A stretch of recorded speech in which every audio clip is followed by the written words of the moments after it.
Good morning. Grandma Diane here. It's 11 o'clock. It's time for Grandma Diane's story time. And today we're going to be reading Pigsty by Teague. That sounds interesting, doesn't it? Pigsty. My goodness. Okay, let's get started. What are we waiting for? Pigsty by Teague. Uh-oh. Looks like familiar stuff, huh? Like maybe in your room? Uh-oh, I bet it is. Monday afternoon, Wendell Foltz's mother told him to clean his room. It's turning into a pigsty, she said. I wonder if you've ever heard that before about your room. Wendell went upstairs. Much to his surprise, a large pig was sitting on his bed. Where did that guy come from, I wonder? Does that look like your room? Pardon me, said Wendell. He shoved some toys into his closet, but the pig didn't seem to mind the mess. And Wendell found that he didn't mind the pig either. He decided to take a break. Look at he's eating potato chips. When Wendell's mother came to look at his room, the pig was hiding, but the mess was still there. She threw up her hands. Okay, Wendell, she said, if you want to live in a pigsty, that's up to you. Look at he shoved everything under the bed and there's still clothes all over the place.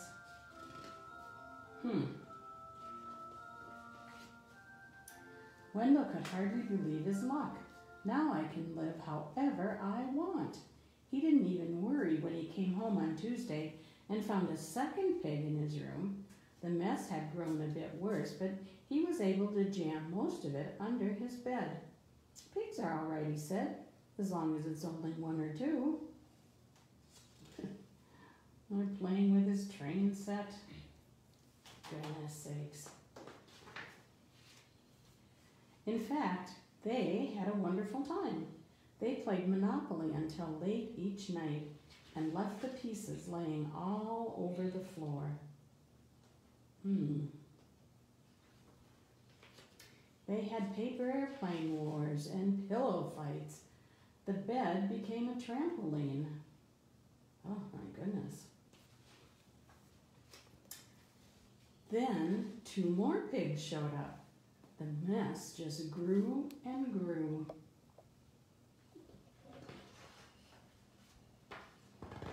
I hear Eli kind of giggling over my shoulder. That night when Wendell went to bed, the pigs were lying everywhere. They rolled up in his blankets and hugged his pillows too. Wendell told himself he didn't mind, but then he found hoof prints on his comic books. Oh dear. See the hoof prints? He can't even get in his own bed. And Friday, when he got home from school, he saw that someone had been sitting on his basketball. Oh no. And his baseball cards were chewed. Now that's a problem. That does it, said Wendell. I've had enough. He ran downstairs to tell his mother. Sorry, she said, but your room is your responsibility. She handed him a broom. Wendell started to complain. The mess was too huge, but suddenly he remembered a saying he'd heard that many hooves make light work. He marched upstairs and organized a cleaning crew. They're not going to fit in that room much longer. They swept and scoured, polished and scrubbed. Later that afternoon, Wendell inspected his room and pronounced it clean. Looks better, doesn't it? In fact, it was a bit too clean from a pig's point of view. So while Wendell inspected, the pigs prepared to go home. One of them made a phone call and a farm truck came to pick them up. They hugged and grunted and oinked goodbye. From that day on, Wendell kept his room clean. Look at the license plate. What's it say? E-I-E-I-O. Must be the farm truck, huh? Come to take the pigs home. Except for those nights when his friends came by to play Monopoly. Okay. So they still came back to play Monopoly. How fun is that? But his room does look much better, doesn't it? Don't you think, or don't they show it? Let's see. Oh my, yes. I would rather live in that room than that room. How about you?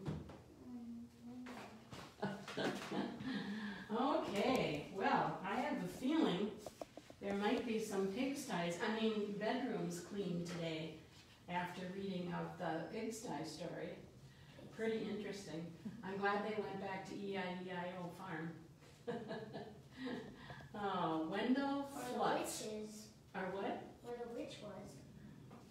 Was she? Oh yeah, that's right. There was a witch at E-I-E-I-O farm. That's right.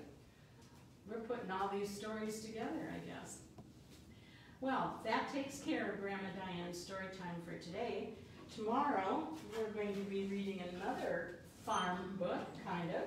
It's called The Cow That Went Oink by Bernard Most. So that will be on deck for tomorrow at 11 o'clock, and we will see you then. Have a good day. Bye.